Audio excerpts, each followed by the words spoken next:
कुछ और अजाब का इंतजार है उसे। जिसके दिल में खौफ रहा बाकी है वो मोमिन है। मैं याद कर रहा था, मेरी बहन मेरी बेटी को तुमने अगर बचपने में बताया होता मेरी बेटी तू कौन है। सीरिया से वापस आया एक अंग्रेज, तो उसने अपनी किताब में लिखा, कहने लगा मैंने मुसलमानों पे हमने बड़ा जुल्म किया, 18,000 मुसलमान मारे थे। कहता मैं जनरल था, तो जब वो मर गए तो उनकी औरतें निकल रही थी बाहर को, तो कोई औरत आदि किसी के पैर में चोट थी, किसी की कुछ बच गई थी औरतें। तो कहते एक औरत अपने बच्चे का आधा जिस्म लेके जा रही थी, यानी सर तोड़ चुका था बम से, तो आधा सर था, लेके जा रही थी, मगर सारे पर्दे में थी। हैरत हो गई, मैंने टोन कसे, मजाक उड़ाई। मैंने इंग्लिश में जब मजाक उड़ाई ना, तो एक औरत पलटी, उसके पूरे जिस्म पर वजूद पर गर्द जमी थी, बच्चा हाथ में था मगर पर्दे में थी। जब मैं मजाक उड़ाया तो उसने अंग्रेजी में मुझे मुखातब करके कहा, ओ कुत्ते अंग्रेज, क्या बकवास करता है, क्या हंसता है, मेरे पर्दे के बारे में सुन। मेरा बेटा मर गया, मेरा शहर बर्बाद हो गया, मगर अभी तक मेरे दिल में मुस्तफा की मोहब्बत बाकी है, इस्लाम।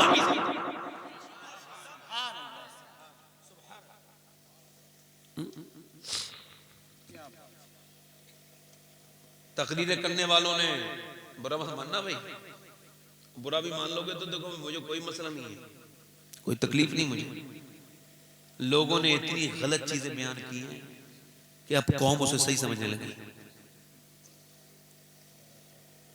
मौला अली फरमाते हैं, मैं अपने घर गया ना 15 दिन के बाद, तवज्जो है मेरी बहनें भी सुन, मैंने ये हदीस इस बार मदीने शरीफ में हुजूर के गुंबद के नीचे बैठ के पढ़ी थी। आज बयान कर ये हदीस मैं पढ़ रहा था मोबाइल में, एक किताब में हदीस मौला अली की सीरत पढ़ रहा था, तो उसमें ये हदीस आई। मौला अली फरमाते हैं, मैं 15 दिन के बाद अपने घर गया और भूखा भी बड़ा था, कई दिन से कुछ नहीं खाया था। मैंने दरवाजे पे दस्तक दी तो मेरी बीबी ने दरवाजा खोलते ही मुझे मुस्कुरा के सलाम किया। जरा बोलो तो सही, जरा सुभान अल्लाह बोलो तो सही। सुभान, ये छोड़ दो, घुटने छोड़ दो, अगर कहो तो खत्म कर दूं, कहो तो और बोलो बोलो। तो कहते हैं मेरी बीबी ने मुझे क्या कर दिया, बोलो। मेरी बीवी ने मुझे सलाम कर दिया। अच्छी औरत की पहचान ही है, आला फरमाते हैं औरत अच्छी जो है ना उसकी शनाख्त ही है, वो चाहती है ये किसी मियाँ के ताबीज से घर में बरकत नहीं होने वाली है ना, है ना, तो बुरा मत मानना मेरी बात का। एक मियाँ को मैंने देखा, एक आदमी को बेवकूफ बना रहा था, उसकी फाल खोल रहा था। क्या कर रहा था? कह रहा था भाई तेरा कारोबार ठीक नहीं चल रहा। जब वो आदमी चला गया तो मैंने कहा मियाँ यार चल, तो आपका भी ठीक नहीं रहा, मैं तो बहुत अच्छे से जानता हूँ, तुम्हारा ठीक चल रहा होता तो तुम ये काम थोड़ी कर रहे होते। तवज्जो है कि नहीं भाई, हम उसके मुनकिर नहीं, तावीज मैं भी करता हूँ, मेरे बाप भी करते थे, दादा भी करते थे, वे नस्लें गुजर गई इसी। यानी लोगों की फलाह का काम तबरुक के तौर पे सब पढ़ के देना, ये सब अल्लाह का शुक्र है खानगाहों के काम रहे हैं। जब तक ये जिम्मेदार लोग करते थे ठीक था, अब हर आदमी ने ये संभाल लिया मामला, तो उसने तो कुछ तो ऐसे वो जादू से नीचे बात ही नहीं करते, घर बिगड़वा दिए। मुझे ऐसी इतलात है मेरे सामने मौजूद है, मैं खुद गवाह हूं कि सगा भाई मर गया मगर सगे भाई से बात नहीं की, किसी मौलवी ने बता दिया था तेरे भाई ने जादू कराया है। इतना ईमान कमजोर है कि इस दो कौड़ी के मौलवी की बात मान ली और उस नबी की नात नहीं मानी जिसका कलमा पढ़ता है। हुजूर ने फरमाया 3 दिन से ज्यादा दुश्मनी अच्छी नहीं होती, कबूल नहीं होती उनके। इसकी मान ली जिसने कह दिया कि ये जादू करा दिया। मेरी जरा गौर करो, तो ये औरतें जाती है ना इस मियाँ के पास, उस मियाँ के पास, इसके पास जाती। मैं इन सब औरतों को बता रहा हूँ, आप सुन लो भाई, सब सुन लो, इन औरतों को बता रहा हूँ सबको। ये जो कहती है ना मेरा आदमी मुझसे बात नहीं करता, मोहब्बत नहीं करता, ये नहीं करता, वो नहीं करता, मियाँ ये कर दो वो कर दो, ये मैं संभालूं, ये मैं संभालूं, ये मैं संभालूं, ये मैं संभालूं, ये सारी चीजें मैं संभालूं। मैं कह लगा आपने कुछ संभालने की जरूरत नहीं, आप सिर्फ अपनी जबान संभाल लीजिए, बाकी सब मसले खुद समझ जाएंगे। आपने ये जबान जो है ना छोटी सी, इसको संभाल लेना है। और फिर मैं आपको बता रहा हूँ, ये कितनी भी पूरी दुनिया के सारे तावीज ले आओ, खूब खूब लिखवाओ, सारे जाफरान कश्मीर से उठा के यहीं पे ले आओ और खूब तावीज लिखवाओ। मैं कहता हूँ एक छोटा तावीज से क्या होगा, 50 किलो का तावीज बांध के ना रोज सर पे रख के फेरा करो, तब भी कुछ होने वाला नहीं है। जब तक सुन्नत को छोड़ोगी, जब तक तरीके को छोड़ेगी, याद रख मेरी बहन, किसी मियाँ से फर्क नहीं पड़ेगा। तू अगर ये चाहती है कि तेरे घर में बरकत हो तो ये शादियों में मुस्कुराना छोड़ दे, ये गैर महरम के सामने मुस्कुराना छोड़ दे। एक जगह मुस्कुराना शुरू कर। जब तेरा शौहर आया करे और घर में घुसा करे तो उसे देख के मुस्कुराया कर। इंशाअल्लाह घर में बरकत भी हो जाएगी और फातिमा की सुन्नत भी अदा हो जाएगी। क्या जब घर में शौहर आए तो आला फरमाते हैं, जब शौहर घर में आए तो औरत को चाहिए अच्छे कपड़े पहन ले। बोलो तो सही जरा यार। और फिर मेकअप भी कर ले। फरमाते हैं जितनी बार मर्द को दिखाने के लिए सजेगी उतने ही सदके का सवाब अल्लाह अता फरमाएगा। वसीम बरेलवी कहता है, थके हारे परिंदे जब बसेरे को लौटे तो सलीकेमंद शाखों का लचक जाना जरूरी है।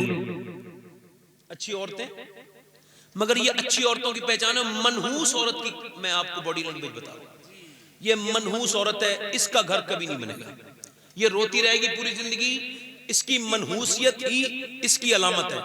इस औरत की पहचान ये पूरे दिन ठीक रहेगी जैसे ही आदमी के आने का वक्त होगा, पूरे दिन ठीक रहेगी। जैसे ही मर्द के आने का टाइम हुआ ये अपना जो है वो मुंह सुजा के वो बहुत बना के बैठ जाएगी, बिल्कुल जो है वो बैठ गई। अब वो आके कहेगा क्या हुआ, ये हुआ था, वो हुआ था, अम्मी ने ऐसा कहा, उसने ऐसा कहा, पूरी उसकी स्टोरी। अब वो बेचारे के पाँव कांप रहे हैं, घर जाऊं कि नहीं जाऊं यार, एक तो भारी परेशान हूं, वो पूरा मुकदमा लिए बैठ। ऐसी औरत पे लानत है। बोलो तो सही, जरा बोलो तो सही यार। अच्छा, शादियों में मुस्कुराएगी और मुंह में सुर्खी भी लगा लेती है, सुर्खियां लगाती हैं औरतें। औरतें मुंह में बड़ी बुरी सूरत लगती है, वो सुर्खी लगा के माज़अल्लाह, हाँ वही लाली सुर्खी लगा लेंगी माज़अल्लाह, और फिर वो मुस्कुराएंगी शादियों में जाके, अपने घर में मुस्कुरा। औरत यही नहीं समझी पर्दा कितना जरूरी है। अरे अल्लाह ने तेरे लिए शरीयत बदल दी। मर्द जब नमाज पढ़े तो यहां तक हाथ लेके आए, और औरत जब नमाज पढ़े तो उससे यहीं तक हाथ लेके आए। क्यों? तेरा अल्लाह नहीं चाहता कि तेरी बेपर्दगी हो। अल्लाह, यानी नमाज बदल दी, मर्द की अलग, औरत की अलग। क्यों? इसके जिस्म की बनावट की वजह से। और ये अपने जिस्म की बनावट जब जाहिर करे तो फिर ये बगावत नहीं कर रही अल्लाह से। सोचो जरा, जब यहां तक लाने का हुक्म इस वजह से नहीं है कि जिस्म मर्द का बनावट जिस्म की अलग है, औरत की अलग है, यहां तक लाने का हुक्म नहीं है, सिर्फ यहां तक हाथ लेके आए, तो ये बताओ पर्दा कितना जरूरी है।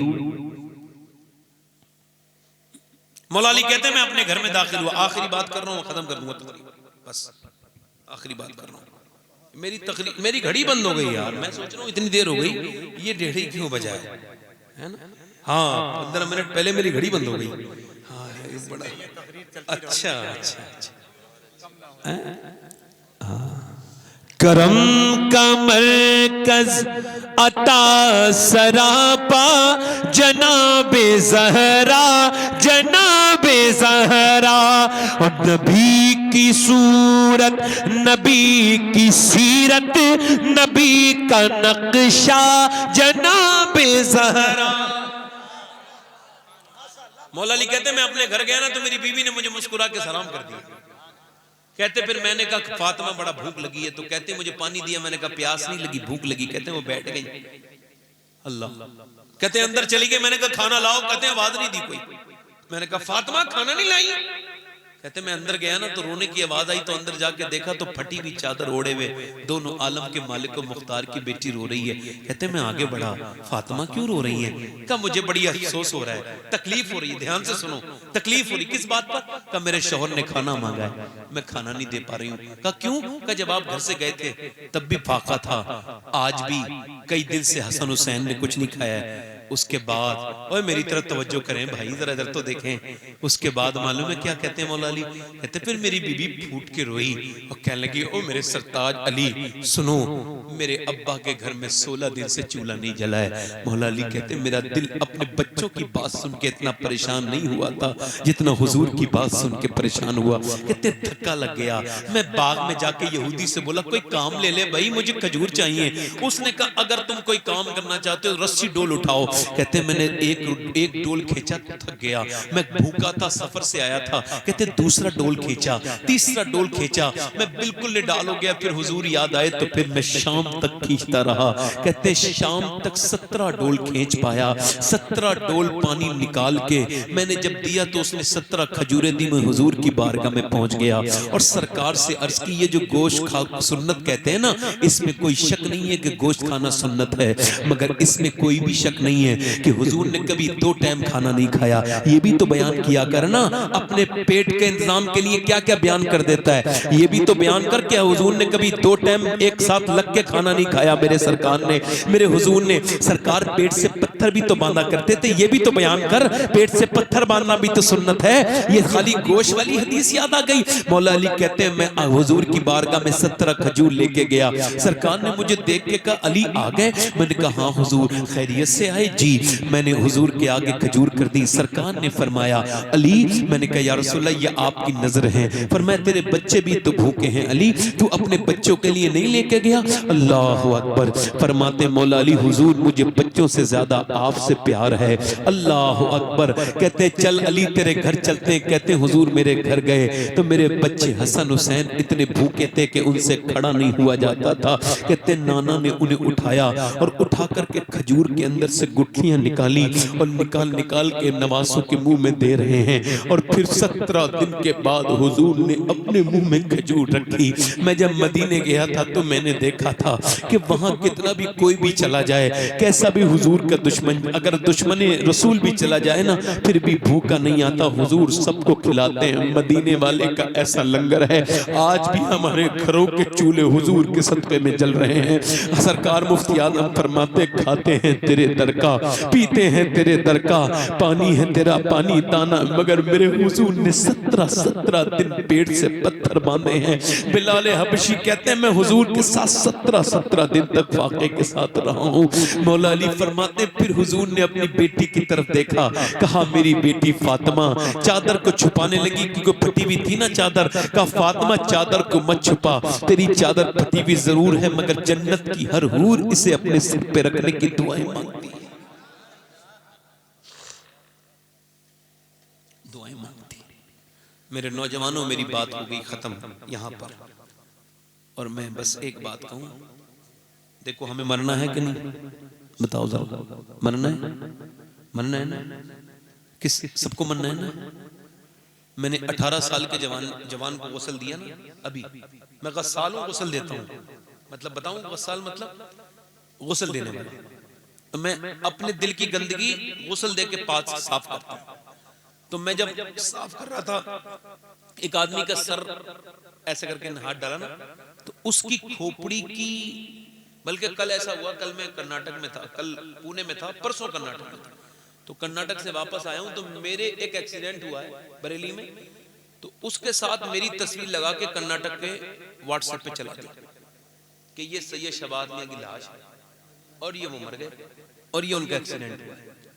अब मेरे पास कर्नाटक के लोगों का, हालांकि मैंने उसी वक्त उसे जल्दी से उसे एक ऑडियो डाली और उसे वो, मगर फिर मैं सोचने लगा यार ये बुरे मानने वाली बात नहीं है, इसने ऐसा किया है तो ऐसा हो भी तो सकता था ना, है ना, ऐसा हो सकता था। तो मैंने जब हाथ उसका नीचे डाला ना, उसके खोपड़ी के नीचे, तो उसकी हड्डी मेरी हाथ उंगली में लगी, खून निकला, मैं रोने लगा। एक साहब बोले क्यों रो रहे हैं? मैं कहा सब मुझे जरा मौत याद आ रही है, मैं कोई मुसलमान हूँ, मुनाफिक तो नहीं हूँ ना। मैंने हुजूर फरमाते हैं जब मुर्दे का हाथ पकड़ा जाता है ना, तो मुर्दा कहता आराम से उठा, तेरे उठाने से बड़ी तकलीफ होती है। मैं कहता हूँ जब हाथ उठाने से तकलीफ होती है तो फिर जब पोस्टमार्टम वाले चीरते होंगे तो कितनी तकलीफ होती होगी। जब शराब पी के जब वो चीरते हैं, कभी चील कर जाया करो, पोस्टमार्टम हाउस जाया करो, जाकर के देखा करो कैसे कैसे तकब्बुर करने वालों की लाशें लाइन में पड़ी हैं, कोई उन्हें देखने वाला तक नहीं है, उन्हें कोई चारपाई देने वाला तक नहीं है। ये जितने लोग मेरी तकरीर को सुन के संजीदा हैं, इनका भी गौसल होगा, और जो संजीदा नहीं है, हैरत की बात है, उनका भी गौसल होने वाला है। मैं अर्ज कर रहा था नौजवानों, अनकरीब मौत करीब करीब आ रही है। ये बताओ मरेंगे हम सब लोग? इधर देखो, मरेंगे हम? इधर देखो, मरेंगे? कब्र में जाएंगे? बोलो जरा, हुजूर को देखेंगे? गौस पाक फरमाते हैं जब किसी कब्र पे जाओ ना तो ये नियत करो कि ये नबी की जलवागाह है। कि क्या है ये? नबी की, यानी उसमें हुजूर आ चुके हैं। अच्छा, हुजूर को देखोगे नौजवानों? देखेंगे ना? कौन सी आंखों से देखोगे? जिससे फिल्म देखते हो? उन आंखों से देखोगे जिनसे गंदी तस्वीरें देखते हो? उन आंखों से देखोगे जिनसे रास्ता चलती हुई लड़कियों को देखते हो? इन आंखों से देखो। मौला अली फरमाते हैं मैं अपनी आंखों से अपनी शर्मगाह भी नहीं देखता। किसी ने कहा क्यों? कहने लगे जिन आंखों से हुजूर को देखता हूं तो शर्म आती है। आला फरमाते हैं मुजरिम को न शर्माओ, अहबाब कफन ढक दो, मुंह देख के क्या होगा, पर्दे में भलाई है। अल्लाह अकबर। बताओ तो सही, ये आंखें गंदी करने वाले नौजवान कैसी मौत आ रही है? तौबा नहीं करोगे अपने रब से? हुजूर फरमाते हैं जो बदनिगाही करे उसकी आंख में जहन्नम की आग डाली जाएगी। बदनिगाही ज़िना की शुरुआत का नाम है। यार मेरे दोस्तों, तौबा करो। बारिश नहीं हो रही थी मूसा के जमाने में, लोगों ने कहा जानवर मरने लगे, मूसा दुआ कर दो। तो मूसा कहे चलो पहाड़ पे चलते हैं। मूसा ने जाके दुआ मांगी, अल्लाह की तरफ से आवाज आई, मूसा नहीं करूंगा बारिश। कभी बारिश आया करे तो नहा लिया करो, सुन्नत है हुजूर की। एक दिन बारिश आई ना तो हुजूर नहा लिए, और हुजूर ने अपने कांधे भी कपड़े से अलग कर दिए और सर पे से इमामत भी हटा दिया। एक सहाबी ने कहा हुजूर आप नहा रहे हैं? फरमाया हाँ, ये बारिश ताजा ताजा मेरे रब के पास से आ रही है। ये बारिश ताजा ताजा। अब मुझसे दुआ करने लगे, अल्लाह बारिश। अल्लाह ने फरमाया बारिश नहीं करूंगा।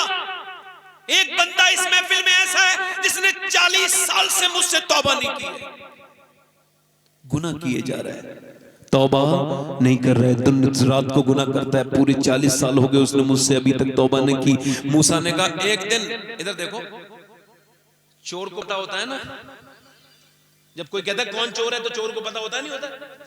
तो मूसा ने कहा भाई कौन है वो निकले यहां से। जिसने 40 साल से तौबा नहीं किया वो निकल जाए, उसकी वजह से बारिश नहीं हो रही है। अल्लाह। मियां वो रोया, फिर जोर से रोया, मगर आंसुओं को रोकने लगा। आवाज को थोड़ा सा उसने जो है लेवल में किया तो पड़ोसी को पता ना चल जाए, मगर 2 लोगों के बराबर में सिसक के रोक के बोला मालिक माफ कर दे, मेरे मालिक गलती हो गई थी, मेरा राज ना खोल, मुझे माफ कर दे मेरे मालिक, लोगों के सामने मुझे रुसवा ना कर, मेरे गुनाह खुल जाएंगे। और इतनी आराम से रोया कि पड़ोसी को भी खबर ना हुई। हुजूम गम में भी तौहीन ज़ब्त गम न हुई, हम इस एहतियात से रोए कि आंख नम न हुई।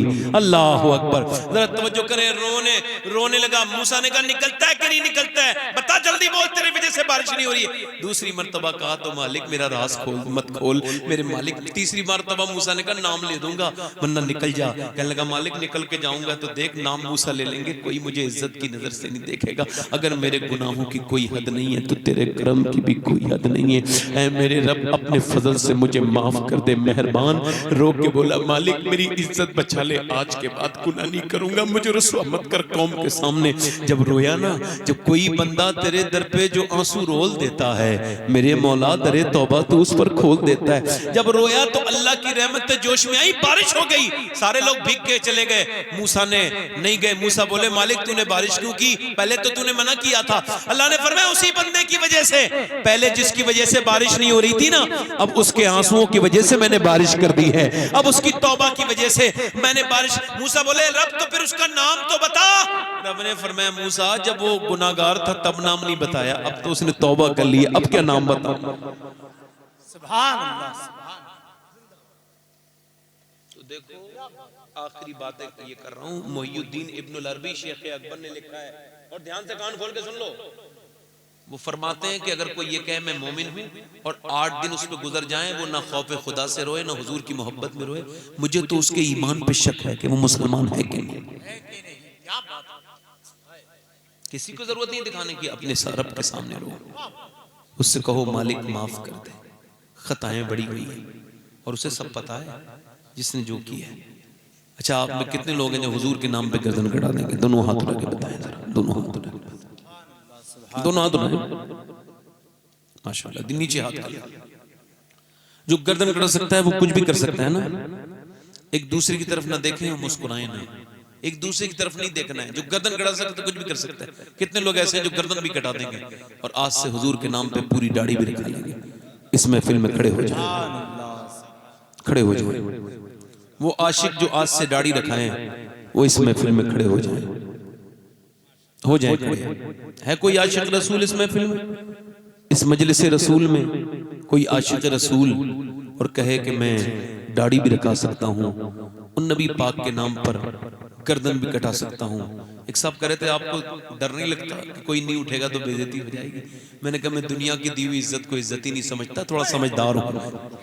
अगर एक आदमी खड़ा हो गया तो मेरी पूरी जिंदगी कामयाब हो जाएगी। है कोई आशिक रसूल इस महफिल रसूल में जो कहे आज से न दाढ़ी कटेगी न मुड़ेगी और आज से हुजूर की तरह जिंदगी गुजारेंगे, सुन्नत रसूल की तरह इंशाअल्लाह? है कोई आशिक रसूल? है इस महफिल में? कोई नहीं भाई। है कोई आशिक रसूल? एक बार और कह रहा हूं, मैंने कोई ज्यादा नहीं कहना। देखें एक बात याद रखें, दाढ़ी ऐसी सुन्नत है जो कब्र में साथ में जाएगी। सुन्नत साथ में जाएगी, है ना। इसे तो ये समझ लो, ये तो गुनाहों से रोकती है। कोई दाढ़ी लेके गाली बके तो लोग कहते हैं दाढ़ी लगा के गाली बक रहा है, शर्म नहीं आती? इसका मतलब ये गुनाहों से रोकने वाली चीज है। कोई दाढ़ी लगा के झूठ बोले तो लोग कहते हैं तो जो शर्म नहीं आती, दाढ़ी भी रखा है और झूठ भी बोलता है। इसका मतलब ये दाढ़ी झूठ से भी रोकती है, बुराइयों से भी रोकती है ना। सुन्नत रसूल है कि एक महफिल में कोई एक बंदा खड़ा हो जाए ताकि इस महफिल की बरकत हो जाए पूरी। कोई आशिक रसूल है इस महफिल में? बैठ जाएं, आपके चचा है दाढ़ी।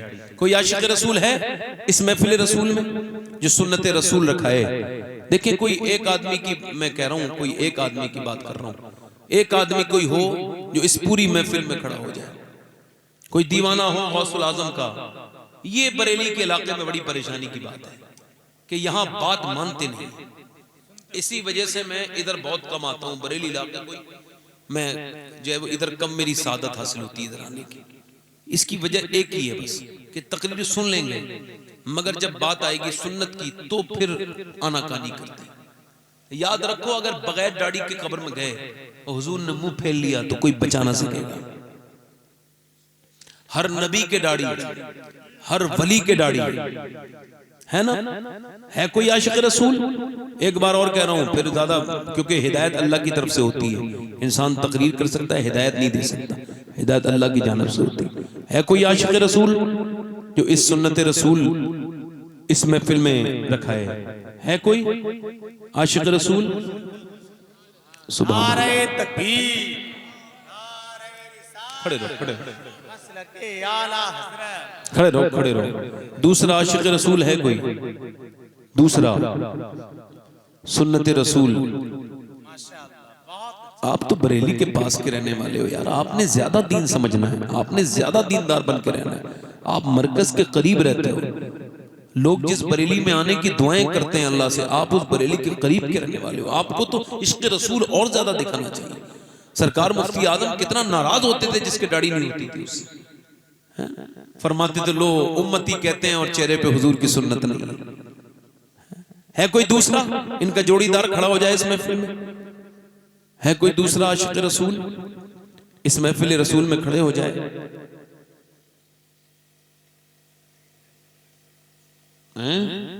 भाई देखें दूसरा कोई हो। अच्छा देखें आप, ये चचा हमारे दाढ़ी वाले बैठे हैं, कितना नूर है इनके चेहरे पर। यहाँ और भी लोग हैं मगर इतना कोई खूबसूरत लग रहा है नहीं लग रहा ना, क्यों? क्योंकि इन्होंने हुजूर की सुन्नत, ये हमारे भाई बैठे हैं, जितने भी दाढ़ी वाले बैठे हैं, इनके चेहरों को अल्लाह ने हसीन बनाया। बड़े बड़े हसीन मर गए, मिट्टी में मिल गए, नाम तक नहीं पता। मगर बरेली से कुछ जमाने पहले एक जनाजा निकला ना, तो गैर मुस्लिम देख के कहते थे बरेली का अख्तर रजा इतना हसीन है तो बगदाद के गौसुल आजम कितने हसीन होंगे। एक साहब हो गए माशाल्लाह, मेरी मेहनत हो गई कबूल अल्लाह। आप दिखाएंगे इंशाल्लाह पूरी बैठ। कितने लोग ऐसे नमाज पढ़ेंगे आज से? मैं कोई नाउम्मीद नहीं हूं ना चिड़चिड़ा भी नहीं हूं, इतनी जल्दी कभी कभी ना छोड़ देना चाहिए। तबलीग करके छोड़ दो, ये ईमान नहीं लाए तो इनकी नस्लें ईमान लाएंगी, ये भी तो तबलीग का एक तरीका है ना। कोई और कितने लोग हैं जो आज से नमाज की नियत करते हैं? दोनों हाथ उठा के बताएं। जो नियत करेगा अल्लाह उन्हें नमाजी बना देगा इंशाल्लाह। नमाज पढ़ेंगे, दोनों हाथ उठा, इंशाल्लाह नमाज पढ़ेंगे, अपनी बहन बेटी को पर्दा कराएंगे इंशाल्लाह। अल्लाह आप सबको सलामत रखे। जिन्होंने प्रोग्राम करे मकसूद इसहाक भाई, अल्लाह ताला उन्हें इसका बदला अता करे, अल्लाह ही बदला देने वाला है। और ये इसहाक भाई का अब्बा है, नहीं जलसा भी इन्हीं का था और अल्लाह ने नवाज भी नहीं दिया माशाअल्लाह इस मामले में, है देखें सुभान अल्लाह, सुन्नत रसूल अदा हो गई। अल्लाह आप सबको सलामत रखे। और ये जो प्रोग्राम कराते हैं, जो भी कराता है वो खुद नहीं कराता, अल्लाह उसे तौफीक देता है, उसे शुक्र अदा करना चाहिए, तकब्बुर नहीं करना चाहिए। अल्लाह सबको सलामत रखे, बाकरामत रखे। हमारे जितने भी लोग बैठे हैं, हमारे शायर साहब, गुलफाम असानी साहब, जिन सब लोगों का शुक्रिया जिन्होंने मेरी तकरीर सुनी, आपका शुक्रिया। मेरी कोई गलती हो गई तो मुझे माफ करें, पढ़ें अस्तगफिरुल्लाह अस्तगफिरुल्लाह रब्बी मिन कुल्लि ज़ंब व अतूबु इलैह, पढ़ लीजिए ला इलाहा इल्लल्लाह मुहम्मद रसूलुल्लाह। मेरी जिंदगी का मकसद तेरे दी की सरफराजी, मैं इसीलिए मुसलमान, मैं इसलिए नमाजी, इस्लाम जिंदाबाद, मसलक के आला हजरत पाइंदाबाद। वस्साबिकून साबिकून उलाइकल मुक़र्रबून, सदक़ल्लाहुल अज़ीम व मा अलैना इल्लल बलाग। सुभान अल्लाह। ऐसे ही बैठे रहें, ये बताएं तकरीर कैसी रही।